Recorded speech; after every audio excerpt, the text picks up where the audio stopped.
welcome back to 5 Action News at 5's Talking of the Times, the only show where we talk about the oldies and you never truly feel older. I'm your host, Flannery Machinery. Today we will be talking about the Industrial Revolution, where people began to make major changes on how they produce their goods, and they soon realized how much their hands were killing them. We will now go to Professor Noah, who definitely knows it. I just made a joke. He is here to tell us today more about exactly what people began to do during this time. Won't you tell us, Professor? Thanks for having me, Flannery. It's great to be here. What did people do during the Revolution? Well, I'll tell you, because I know. It all started in Europe, mostly Great Britain. Wealthy landowners bought farms and began to make major changes to the way they do agriculture. First, they came up with inventions like the seed drill and began to use crop rotation.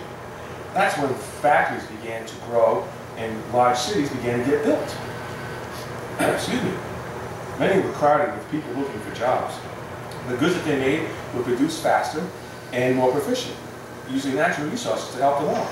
That was a good thing. More and more inventions were being formed. That certainly is a lot of information, Professor. How would you describe this time period? Well, it was good and it was bad. The good part is the growth of goods and productions. Economies grew tremendously. The terrible part, if you ask me personally, is how people lived during these times. Imagine living in a crowded city, barely enough room to walk, rest, streets, skies, and water filthy and unsanitary. I'd not last a day if I was put in those conditions. I agree with you, Professor. I'm a germophobic, so I would just die right there on the spot. But that is exactly what we will be talking about today. What was life like for people in these industrial cities? How bad was the sanitation? How hard did people have to work? We have 3 other guests here with us today that will be talking about their personal experiences in these cities. They will tell us everything that we are dying to know. For now, thank you for coming, Professor Cowsit.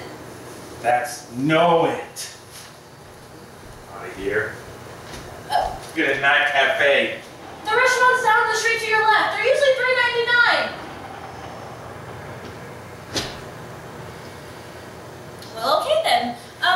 The first person to be interviewed is a city planner. Hello there, Miss City Planner. I'm Flannery. How are you doing today? I'm fabulous, thank you. How are you? All right. But do you mind if I ask you a couple of questions? Ask away. Good. All right. First question. Where do you live? Or better yet, what was your area like? Well, I'm a very rich person. Over the past couple of years, my business has been booming. I live right outside the city. The city is a disgusting place filled with filth and disease. I don't even allow my children there. Well, that sounds fancy. Not to mention expensive. How do you live on a daily basis? What's your life like? Oh, it's absolute luxury compared to those who actually live in the city. I don't work that hard for the money I get, and I get a lot of it. Naturally, my home is of simple elegance, and I wouldn't expect anything less. I get my weekends off and regular vacations. Like I said before, I live in luxury, even though almost everyone who used to live like me don't anymore. I meet with their families at market, so we're at public worship. These houses were now a mass of filth and misery. Alright.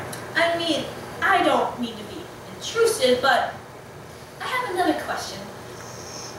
Why on earth did you and your colleagues build the city this way? I mean, it's awfully crowded and really, really dangerous.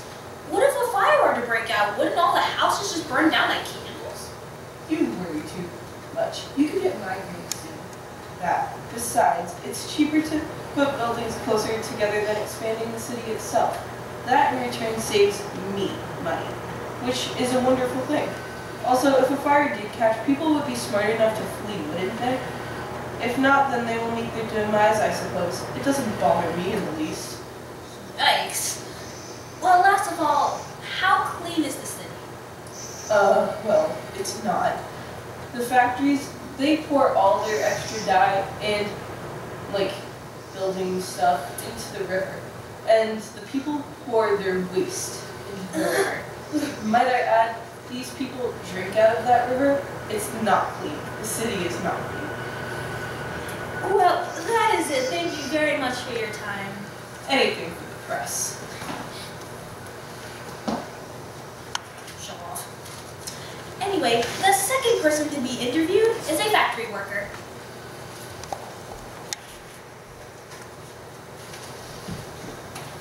Good day, Mr. Factory Worker. Is it okay if I ask you a couple of questions? Go ahead. Thank you. Alright, first off, describe the city to me.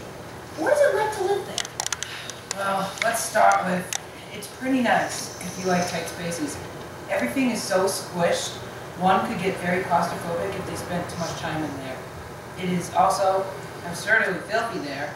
I should know that I live right in the middle of this. Ugh, that sounds unquestionably revolting.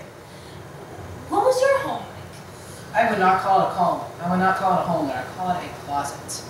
My tenant is very insignificant, and I share it with my entire family, and there is no ventilation in the room either, so the air is always murky and hard to breathe in. Wow, that sounds, charming.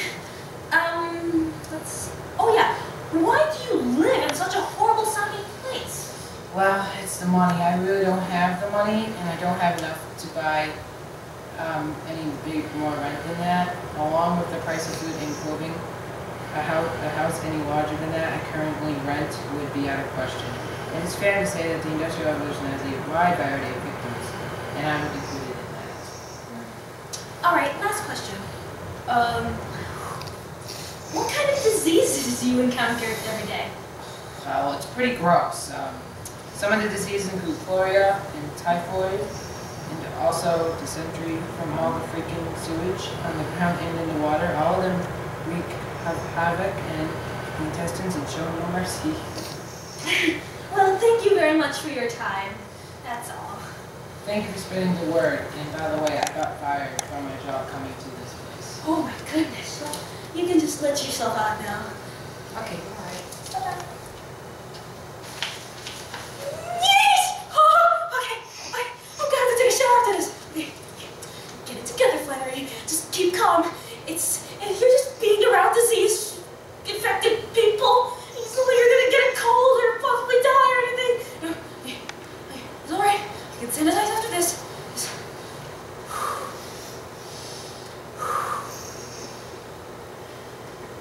Moving on. Our last interview is, it doesn't say. A random kid. Hello, young one. My name is Flannery. How are you today? I'm well. I mean, I guess so for working in a factory for 12 hours before this. I began working in the mill at Bradford when I was 9 years old. We began working at 6 in the morning and worked until 9 at night. When business was brisk, we would work until 5 and then go until 10 in the evening. Yikes! That stinks. Oh, I completely forgot. What's your name, child? Oh, my name is Sally. Is it okay if I ask you a couple of questions? What kind of questions are Smarty pants. Well, I'll just go ahead and ask anyway. What was the city like? Oh gosh, don't even get me started on it. It's so overcrowded that I can hardly breathe in it. And it's also pretty gross, you know? Like, there's whole waste everywhere you step thing, and it's really not appetizing. Okay. What is your house like? What kind of question is that? Just please answer the question, young lady. Hey, I live in a tiny cubicle of an apartment with no windows, if you want to know. Alright, next question. Why do you live there? So I don't get shipped off to the courthouse. Duh.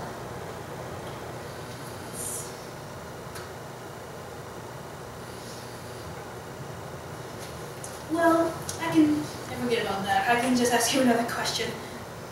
What do you think this city was like? I mean, it can't be all that bad, right? Oh, it's pretty bad. I have no education, nothing to do other than work at factories all day. It's also pretty gross there. My friends and I get sick all the time due to not having anything. Probably because we start the day walking through all the filthy streets to go to a crowded factory, to go home to a stagnant home where we don't get enough sunlight. And be just curious, that sickness you mentioned, what's that about? Oh, it's just gross, okay? See, just a couple of weeks ago, my dad had this awful tummy ache. Well, that's all for now. Thank you very much, young lady. You can go on. Go home. Go on, thank you. Thank you for your time. Well, that's it for today, folks. Thank you for listening to Talking of the Times, and I hope you enjoyed our program. And I better be getting a lot of money for this.